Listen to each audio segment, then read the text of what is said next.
আজ থেকে ৫,০০০ বছর আগে নীল নদকে ঘিরে গড়ে ওঠা একটা সভ্যতা। সে যুগে রাজারা হলেন ফেরাও।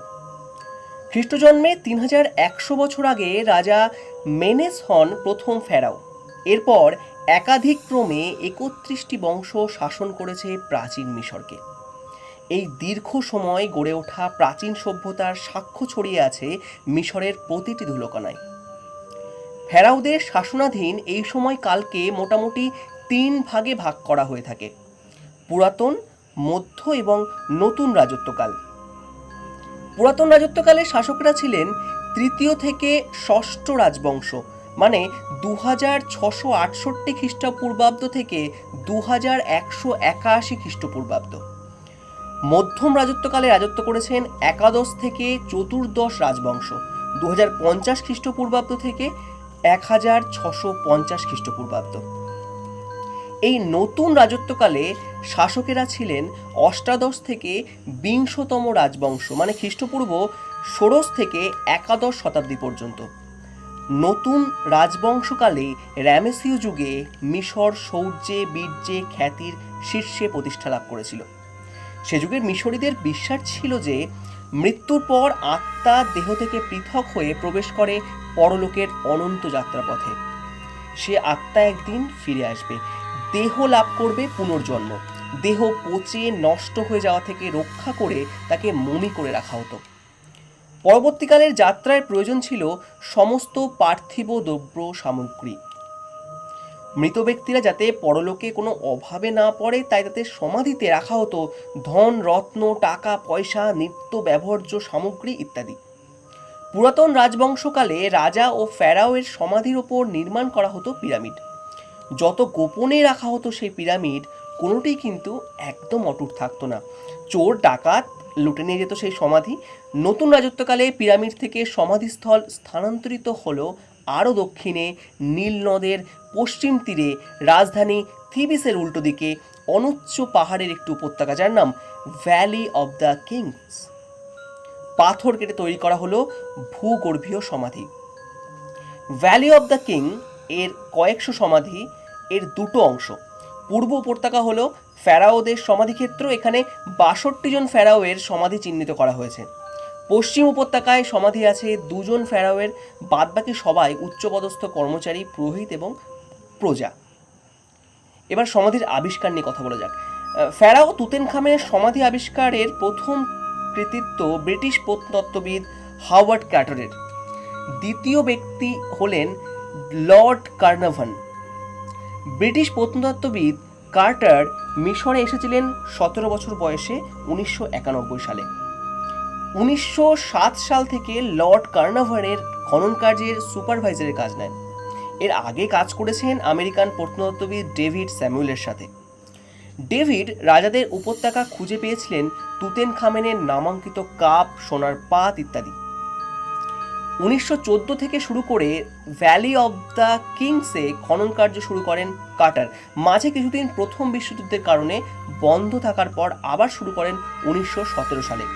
হতাশ লর্ড কার্নাভান কোনো উল্লেখযোগ্য আবিষ্কারে আশা প্রায় ছেড়ে দিয়েছিলেন। ১৯২২ সালে ১০ লক্ষ পাউন্ড খরচ করে শেষে কার্টারকে এরকমই জবাব দিয়েছিলেন, লর্ড, এই শেষবার, এরপর আর খরচ করা সম্ভব হবে না আমার পক্ষে। ১৯২২ সালে ৪ নভেম্বর, যা মেসিস ৪-এর সমাধিক্ষেত্রের পাশে সমাধিক্ষেত্রের কর্মীদের পাথরের কুঁড়েঘর পরিষ্কার করছিলেন। খনন কাজে নিয়োজিত কর্মীদের জন্য জলের পাত্র পাথরের ওপর এনে রাখলো এক ছেলে। একটু খেয়াল করে কার্টার দেখলেন সেই পাথরের রং এবং প্রকৃতি আশেপাশের পাথরের থেকে সম্পূর্ণ ভিন্ন। আরও একটি পরিষ্কার করার পরে বুঝলেন সেটি পাথরের সিঁড়ির প্রথম ধাপ। পরদিন আবার পরিষ্কার শুরু হলো। সিঁড়ির দ্বাদশ ধাপে পৌঁছে দেখতে পেলেন প্লাস্টারের ওপর রাজকীয় ছাপযুক্ত দরজা। কার্টার বুঝলেন কোণ থেকে এক রাজার সমাধিতে ঢোকার রাস্তা বলে কিন্তু মনে হচ্ছে। টেলিগ্রাম পাঠালেন জর্জ কার্নাভানকে। ২২ নভেম্বর কার্নাডন, কার্টার এবং লর্ড কন্যা প্লাস্টারের দরজা ছিদ্র করে বেরিয়ে এলো গরম বাতাস। ছিদ্রের ভেতর দিয়ে মোমবাতি ঢুকিয়ে পরীক্ষা করলেন কার্টার। হাওয়ায় দুলছে মোমবাতির শিখা। অবাক বিস্ময়ে বাকরুদ্ধ হয়ে আছেন কার্টার। পেছনে দাঁড়ানো লর্ড প্রশ্ন করলেন, ভেতরে কিছু দেখতে পাও? উত্তর দিলেন কার্টার, আশ্চর্য অদ্ভুত জিনিস দেখতে পাচ্ছি লর্ড। ছিদ্র আরও একটি বড় করে ভেতরে গেলেন তিনজন। শুরু হলো অন্যতম শ্রেষ্ঠ প্রত্নতাত্ত্বিক আবিষ্কার। 1932 সালে পর্যন্ত 10 বছর ধরে কার্টার কাজ করে গেলেন তুতেনখামেনের সমাধিতে। মূল সমাধিকক্ষে কাজ করেছেন 2.5 বছর। প্রতিটি জিনিসের ছবি তুলে নাম্বার দিয়ে সযত্নে পরিষ্কার করে তা পৌঁছালেন মিশরের প্রত্নতত্ত্ব জাদুঘরে। সমাধিতে পাওয়া 5000টি দ্রব্য সামগ্রী উদ্ধার করে পৌঁছে দিয়েছেন জাদুঘরে। ফেরাও তুতেনখামেন আজও আছেন সেই পাহাড়ের গুহার সেই সমাধিকক্ষে। যদি আমরা তুতেনখামেনের জীবনী দেখি তাহলে রাজা হিসেবে ফেরাও তুতেনখামেনের কোনো সাফল্য ছিল না, কোনো দেশ বা যুদ্ধও জয় করেননি, নেই কোনো কালজয়ী কীর্তি, কিন্তু সর্বাধিক পরিচিত ফেরাও হলেন তুতেনখামেন। তুতেনখামেনকে নিয়ে অনেক প্রশ্ন, কে ছিলেন, তার বাবা মা, তার শাসনকাল কেমন ছিল, কিভাবে মারা গেলেন, তার সন্তান সন্ততি কারা ছিল, এই বিষয়ে প্রশ্ন থেকেই যায়। তুতেনখামেনের সমাধি আবিষ্কার হয় 1922 খ্রিস্টাব্দে, তার মৃত্যুর প্রায় 3000 বছর পর। সেটাই হলো একমাত্র সমাধি যা এতদিন কাল পর্যন্ত সম্পূর্ণ অক্ষত। সমাধি থেকে আমরা ধারণা পাই সেই যুগের মিশরের জীবনযাত্রা, শাসন পদ্ধতি, ধর্মীয় বিশ্বাস, মৃত্যু পরবর্তী জীবনযাত্রা, সমস্ত কিছু। ফারাও তুতেনখামেন ছিলেন অষ্টাদশ বংশের শাসক। বাবা ছিলেন আখেননাটেন। ফারাও আখেননাটেন ছিলেন ভিন্ন মতাবলম্বী, খামখেয়ালি। 1000 বছরের প্রচলিত দেবতা আমেনের স্থলে দেবতা আটেনকে শ্রেষ্ঠ দেবতা হিসেবে পূজা শুরু করেন। রাজধানী স্থানান্তরিত করেন আখেনটানেনে। ভিন্ন ধরনের অঙ্কন শৈলীর প্রবর্তনের চেষ্টা করেন।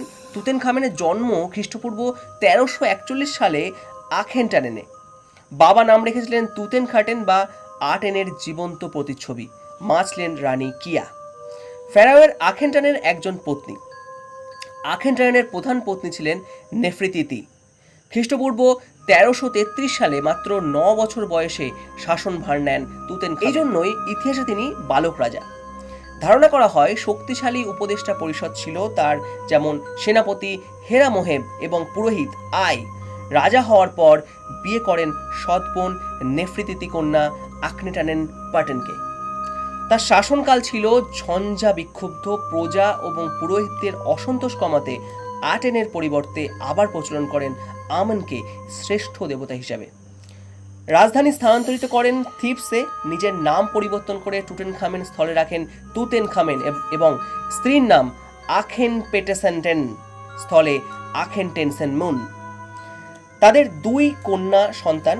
2 সন্তানের মাতৃগর্ভে থাকাকালীনই সময়ে মায়ের মৃত্যু হয়। সন্তানদ্বয়ের মমি পাওয়া যায় তুতেনখামেনের সমাধিতে। মমি দুটো সিটি স্ক্যান করে বয়স নির্ধারিত করা হয়েছে 6 থেকে 7 মাস এবং আরেকটি 9 মাস।